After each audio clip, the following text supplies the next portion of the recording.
அவர் ஒரு அரை மணி நேரம் அண்ணா அழகா கிரானாலஜிக்கல் ஆர்டர்ல எப்படி அழகா எப்படி ஒரு நீர்வளங்கள் துறை, உள்ளாட்சி, பேரூராட்சி, நகராட்சி எல்லா நம்பர்லயும் மனப்பாடம் பண்ணி நம்ம புரட்சி கலைஞர் கேப்டன் மாதிரி கட கட கடன்னு அவ்வளவு நம்பர்ஸ் எல்லாம் மனப்பாடம் அழகா சொன்னார். அப்ப அவருடைய அனுபவத்துல அதெல்லாம் சொல்றாரு.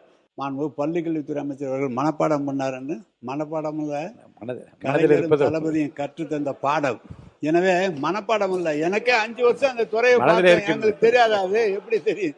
ஏன்னா மனப்பாடம் அல்ல, எங்களுடைய தலைவர்கள் கற்றுத்தந்த பாடம் அது. ஆச்சி மசாலா, எந்த சமையலும் ருசி தேடும் ரகசியம். 20 ரூபாய். டயா பூஸ்டர் சுகரை கண்ட்ரோல் பண்ணும், உங்க ஆரோக்கியத்தை மீட்டு தரும். சர்க்கரையை கட்டுப்படுத்துறதுக்கான எளிமையான வழிமுறை, இயற்கையான வழிமுறை. அனைத்து மருந்து கடைகளிலும் கிடைக்கும். மாண்பு உறுப்பினர் கே நேரு அவர்கள். மாண்பு பேரவைத் தலைவர் அவர்களே, நகராட்சி நிர்வாகத்துறையின் சார்பாக பேசுவதற்காக அனுமதி அளித்ததற்காக முதலிலே நன்றியை தெரிவித்துக் கொள்கிறேன். திராவிட இயக்கத்தில் மூத்தோரான ஐயா தந்தை பெரியார் அவர்களை நாங்கள் நேரடியாக பேசி பழகியதில்லை. ஆனால் திருச்சியிலே அவருடைய அலுவலகம் தங்குகிற இடம் இருக்கிற போது அவரை அடிக்கடி அவர் வேனிலே போகும்போது பார்த்திருக்கிறோம். பேரறிஞர் அண்ணா அவர்கள் 1967ஆம் ஆண்டு எங்களது லால்குடி தொகுதியிலே புள்ளம்பாடியில் பேசுகிறார். கடைசி 5 நிமிடம்தான் இருக்கிறது. அப்போது மூக்காத்து நடராஜன் அவர்களை ஆதரித்து அண்ணா அவர்கள் பேசினார்கள். பேசிய போது மேலே கருடன் பறந்தது. சிரித்து கொண்டே அண்ணா அவர்கள் சொன்னார்கள், ஆசிரியர்கள் பாசையில் சொன்னால் திராவிட முன்னேற்ற கழகம் ஆட்சி அமைவதை யாராலும் தடுக்க முடியாது என்று சொன்னார்கள். அதுதான் ஆரம்பம். அதன் பிறகு அவர் முதலமைச்சராக பொறுப்பேற்று கள்ளக்குடியிலே டால்மான் நிறுவனம் கட்டியிருக்கிற தொழிலாளர் குடியிருப்பை திறந்து வைக்க அண்ணா அவர்கள் திறந்து வைத்து உரையாற்றினார்கள். அதுதான் அண்ணா அவர்களை பார்த்திருக்கிறோம், 15 வயது. அதன் பிறகு கலைஞர் அவர்களை தொடர்ந்து 73ஆம் ஆண்டிலிருந்து அந்த தேர்தல் நடைபெற்ற தேர்தலிலிருந்து தொடர்ந்து கலைஞர்களுடைய அவருடைய இறுதி நாள் வரை அவரோடு இருந்து பணியாற்றி இருக்கிறோம். முதலாக 1986ஆம் ஆண்டு புள்ளம்பாடியிலே பொது தேர்தல், ஒன்றைக்கு ஊராட்சி ஒன்றியத்திற்கு மக்களால் தேர்ந்தெடுக்கப்படக்கூடிய தேர்தல். அதில் அன்றைக்கு இருக்கிற மாவட்ட செயலாளர் எஸ்கே வடிவேல் அவர்களும் ஆதிமூலம் அவர்களும் கிருஷ்ணமூர்த்தி அவர்களின் பரிந்துரையின் பேரில் கலைஞர் அவர்களுக்கு எனக்கு அந்த வாய்ப்பை தந்தார்கள். எனவே முதல் பொது தேர்தல் என்பது அன்றுதான் 86இலே அவர்கள் வெற்றி பெற வைத்தார்கள். லால்குடியில் 4 முறை தேர்தலில் நிற்பதற்கு அன்றைக்கு மாவட்ட செல்வராஜ் அவர்கள் பரிந்துரையின் பேரிலே சட்டமன்ற உறுப்பினராக இருந்து நாங்கள் சட்டமன்றத்திலே லால்குடியில் தேர்ந்தெடுக்கப்பட்டு அப்போதும் கலைஞர் அவர்கள் சட்டமன்றத்திலே தேர்தலில் நிற்பதற்கு அனுமதி தந்தார்கள். 96ஆம் ஆண்டிலிருந்து தொடர்ந்து 2001ஆம் ஆண்டிலிருந்து 2006ஆம் ஆண்டிலிருந்து 6வது முறையாக திருச்சி மேற்கு தொகுதியிலே தொடர்ந்து கலைஞர் அவர்களால் வளர்க்கப்பட்டு கலைஞர் அவர்களால் நாங்கள் தரப்பட்டு சட்டமன்ற தேர்தலில் நின்றோம். கலைஞர் அவர்கள்தான் எங்களுக்கு எல்லாம். நாங்கள் ஒன்றியத்தின் பெருந்தலைவராக இருந்த அமைச்சராக உடனடியாக பொறுப்பேற்ற காரணத்தால் எங்களை கேட்டால், உனக்கு என்னை அழைத்து கேட்டார் கலைஞர், உனக்கு ஃபைல் பார்க்க தெரியுமா என்று கேட்டார். ஓரளவுக்கு பார்ப்பேன் ஒன்றியத்தில் என்று சொன்னபோது அருகிலே அமர வைத்து கோப்புகளை எப்போ பார்க்க வேண்டும் என்று அவர் சொல்லி எங்களை வளர்த்தவர்.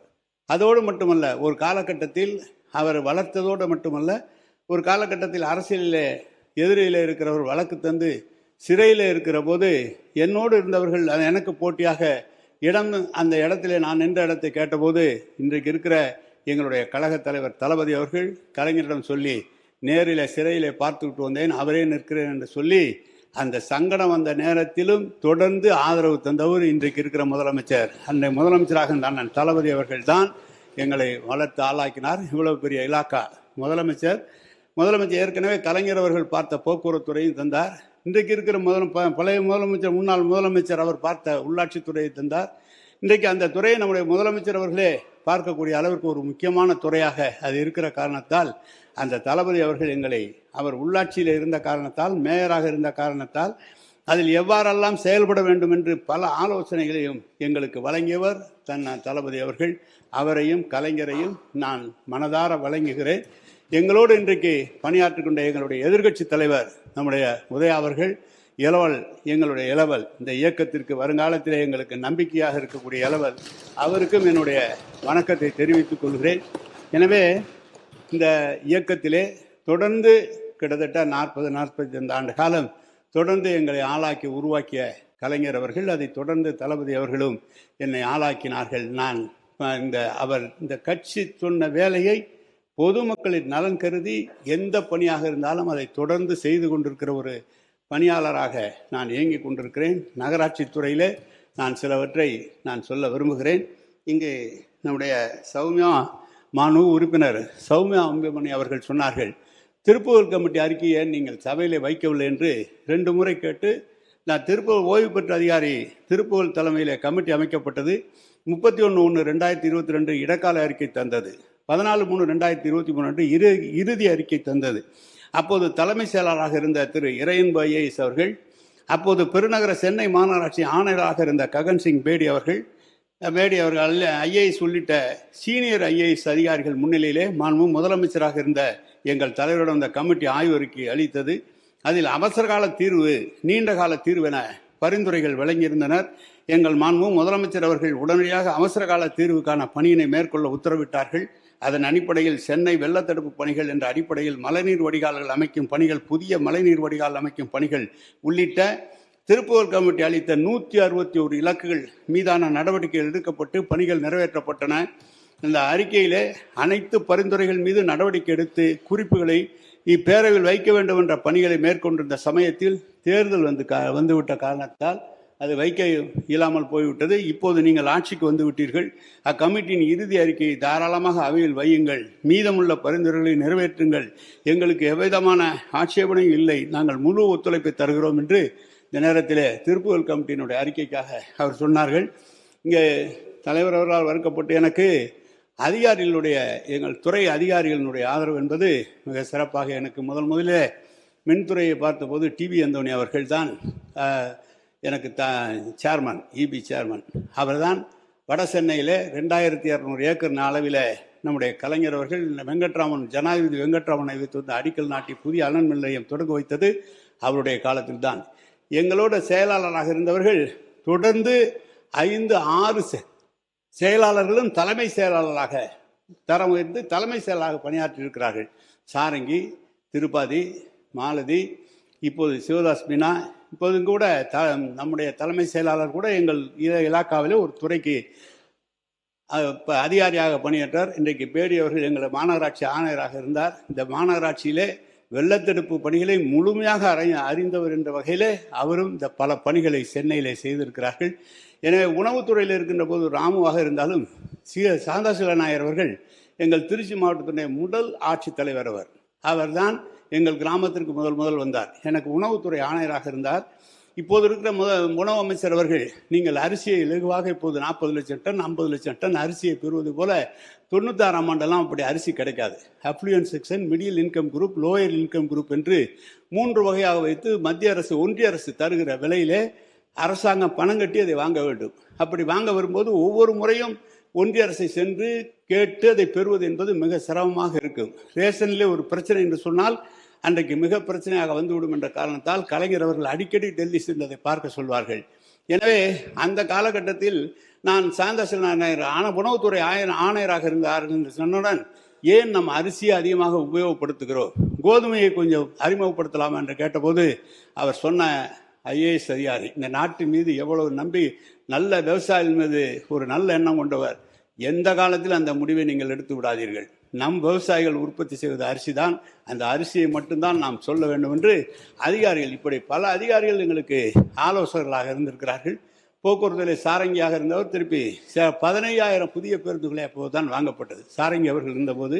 எனவே ஒவ்வொரு துறையிலும் இருக்கிற அதிகாரிகள், அனைத்து அதிகாரிகள் சொல்கிற ஆதரவை முதலமைச்சராக இருந்த கலைஞராக இருந்தாலும், முதலமைச்சராக இருந்த தளபதியாக இருந்தாலும் அதை ஏற்றுக்கொண்டு அந்த நிதியை ஒதுக்கி தந்தால்தான் அமைச்சர்களால் செயல்பட முடியும். எனவே அத்தனை நிதியும் ஒதுக்கி தந்தார்கள். இப்போது கூட நகராட்சி துறையிலே முதல்ல 44% தான் நமக்கு, 56% ஊராட்சி, ஒரு உள்ளாட்சித்துறை 2ஆக பிரித்து விட்டார்கள்.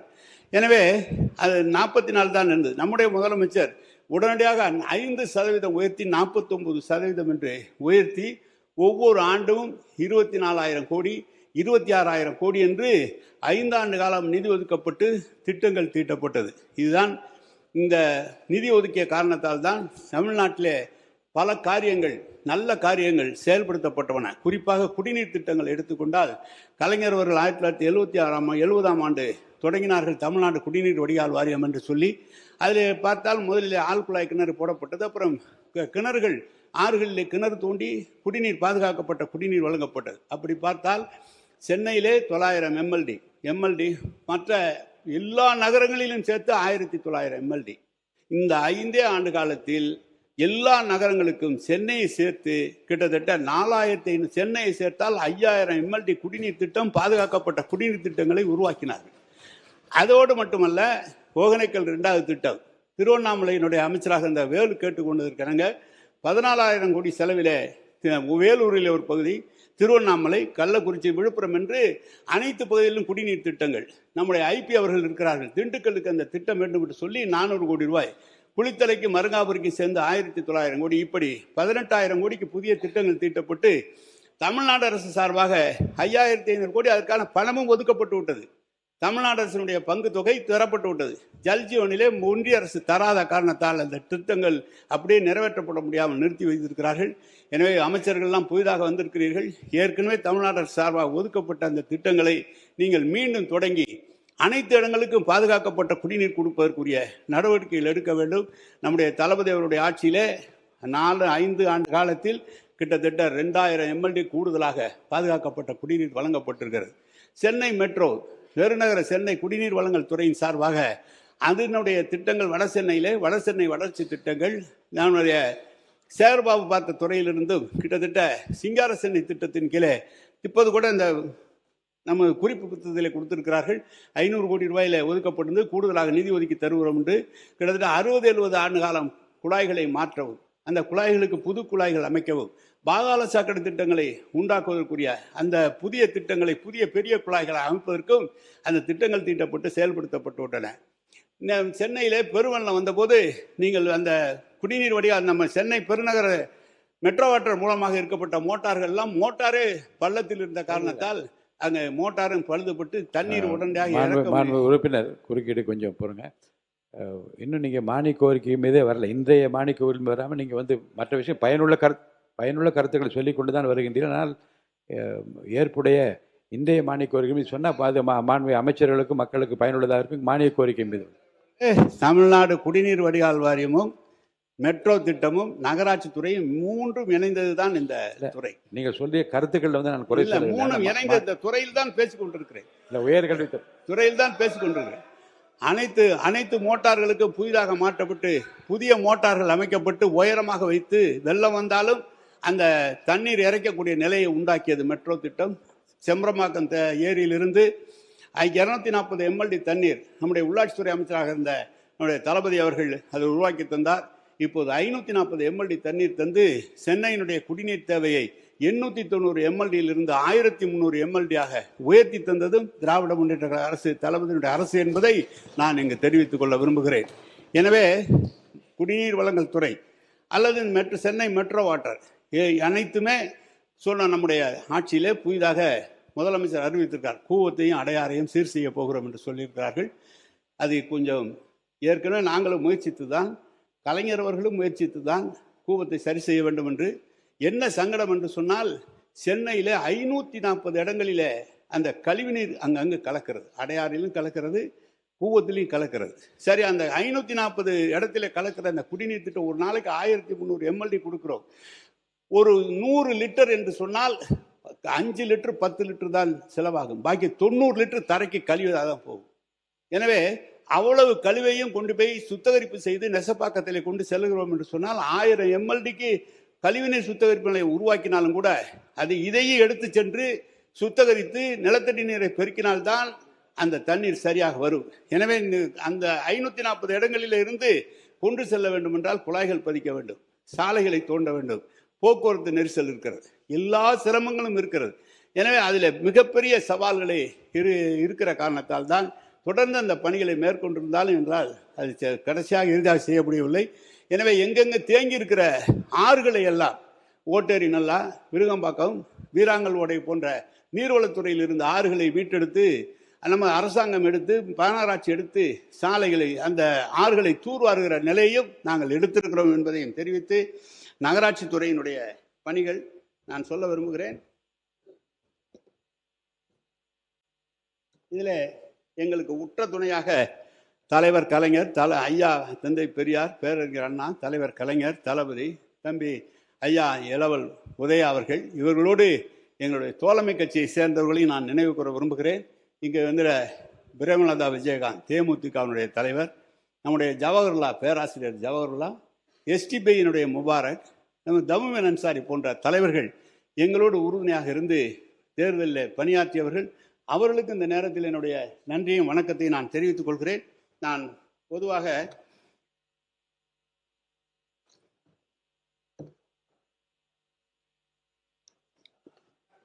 நகராட்சி துறையில் என்ன பணிகள் என்று சொன்னால் எல்லாம் தெரிந்ததுதான். அதிகாரிகள், எங்களிடம் இருந்த அதிகாரிகள் தான் முழுமையாக இன்றைக்கு நகராட்சி துறையிலே இருந்து பணியாற்றி கொண்டிருக்கிறார்கள்.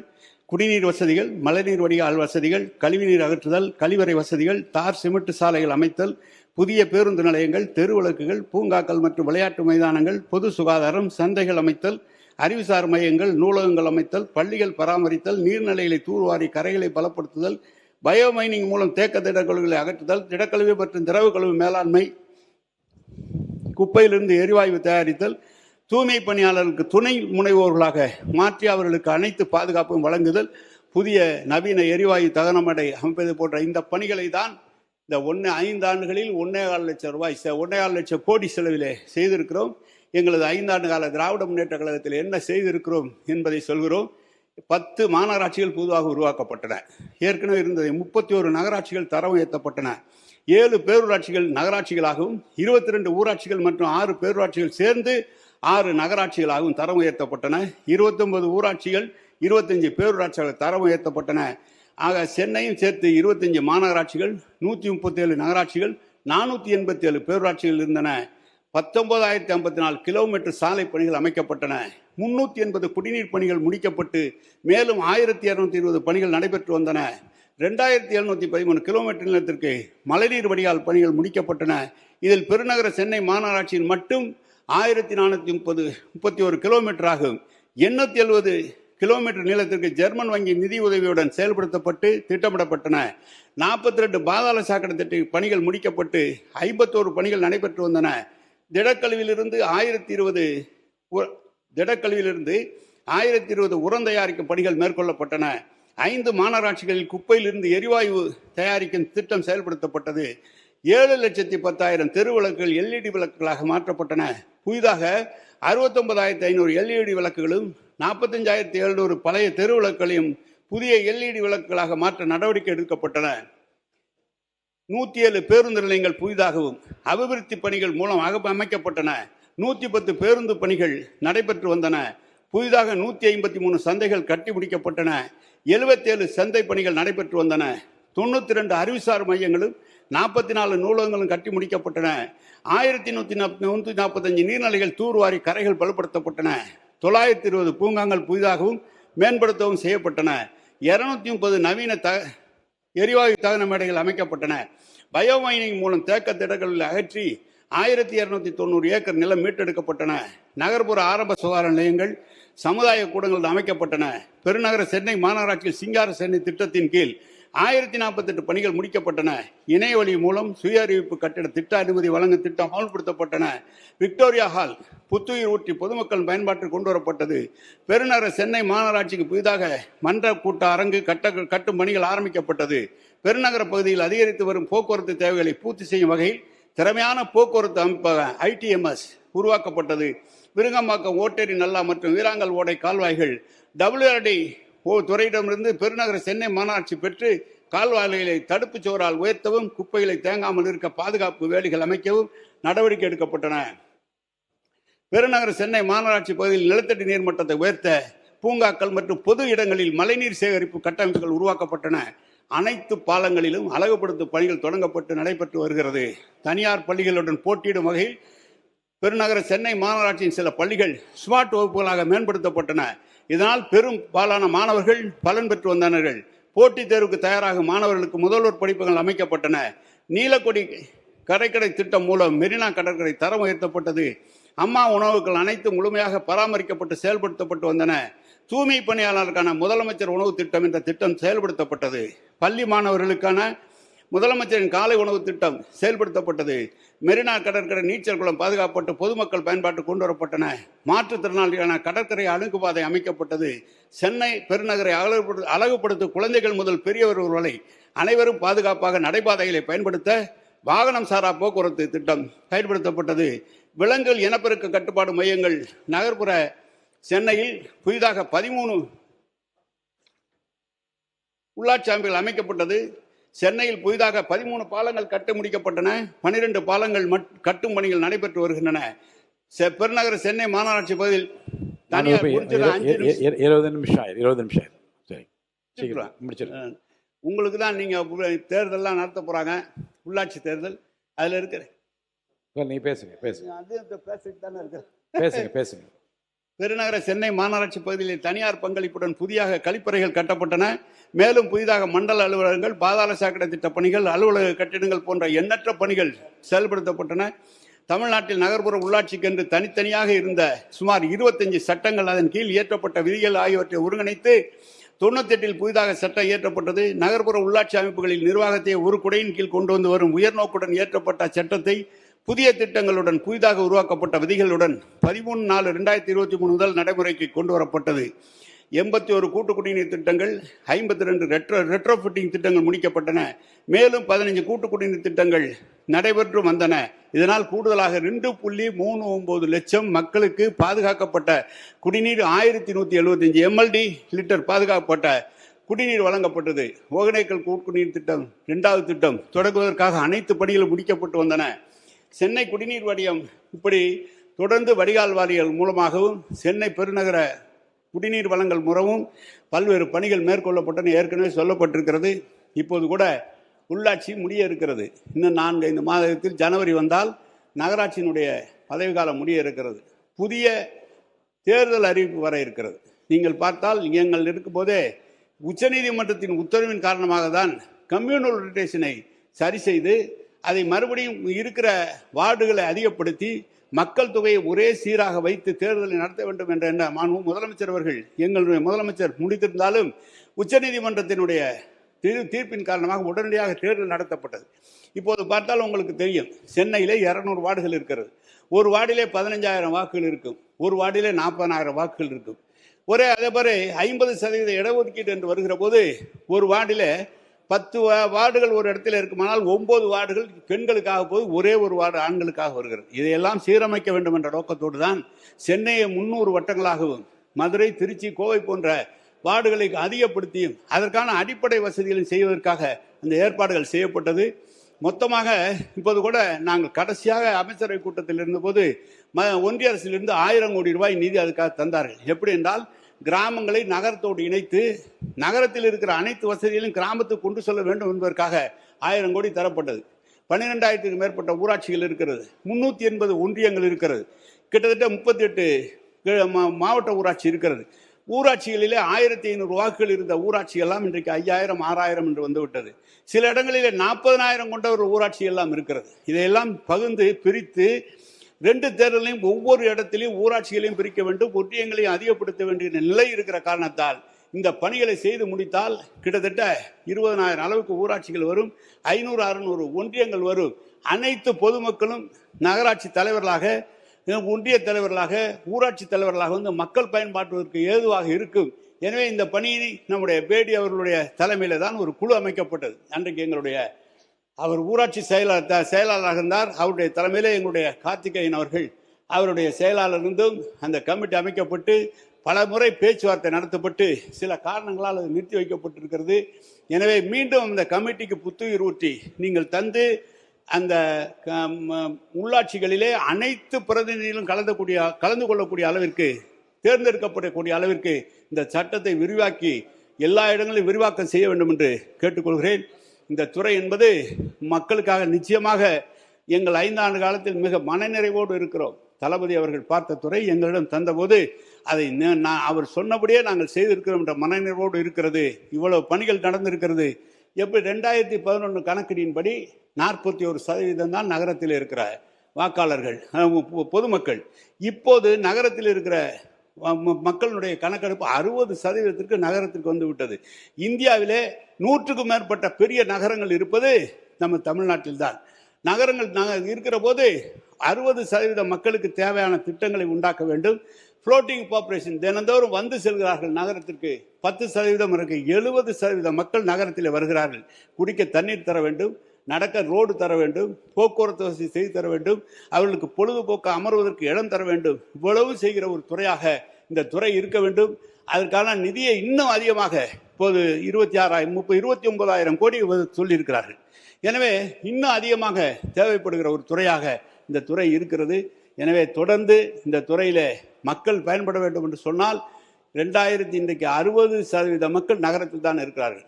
ஒரு ஆட்சிக்கு அல்லது ஒரு வெளியூரிலிருந்து வருகிறார் என்று சொன்னால் முதலிலே தென்படுவது நகரங்கள் தான். அந்த நகரத்தில் இருக்கிற வசதிகள் அதை வைத்து தான் நாட்டையே அவர்கள் பார்ப்பார்கள். எனவே தான் அப்படிப்பட்ட நல்ல நகராட்சியாக தலைவராக நம்முடைய மேயர் தளபதி அவர்கள், உள்ளாட்சித்துறை அமைச்சர், துணை முதலமைச்சர், முதலமைச்சராக இருந்து வழிநடத்திய துறையிலே நாங்கள் பணியாற்ற எங்களை அனுமதித்ததே எனக்கு பெரிய நன்றி. அவரே இந்த நேரத்தில் நினைத்து கொண்டிருக்கிறோம். என இந்த வாய்ப்புக்கு நன்றி தெரிவித்து அமைகிறேன். வணக்கம், நன்றி.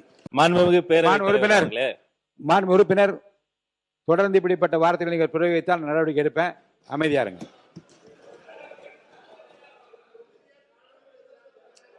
அப்புறம் அதுக்காக பதில உட்கார்ந்த இல்ல, அதுக்காக பதில் அவர் உட்கார்ந்தபடியே சொல்லுவாரா? உட்கார்ந்தபடியே ஒரு பதில் சொல்லுவாரா? அவர் சொல்லுங்க. மாண்பு பள்ளிக்கல்வித்துறை அமைச்சர். மாண்புமிகு பேரவைத் தலைவர் அவர்களே, மதிப்பிற்குரிய சட்டமன்ற உறுப்பினர் என்னுடைய அருமை தம்பி அவருடைய கன்னி பேச்சை பேசுகிறார். பொதுவாக ஒவ்வொருத்தரும் ஒரு விதமா தான் பேசுவாங்க. உங்களுக்கு தெரியாதது ஒண்ணும் கிடையாது. அந்த பக்கம் கன்னி பேச்சு பேசினப்ப கூட அந்த அருமை சகோதரர் அன்னைக்கு பேசுகிற பொழுது தன்னுடைய இறுதி பகுதியில தொகுதி மக்களினுடைய எண்ண ஓட்டங்களை அவர்களினுடைய குரலாக எல்லாத்தையும் சொன்னதை கொண்டு வந்து சொல்லும் போது எல்லாமே கேட்பதற்கு இனிப்பாக இருக்காது, சிலது கேட்க கசப்பாக. ஆனா அவர் உரை முடித்த பிறகு அது ஒரு கன்னி பேச்சு, முதல் பேச்சு, குரலற்றவர்களின் குரலாக வந்து பேசுகிறார். அவரா சொல்லல, தொகுதி மக்கள் சொன்னதை வந்துதான் இங்க வந்து அவர் சொல்றாரு.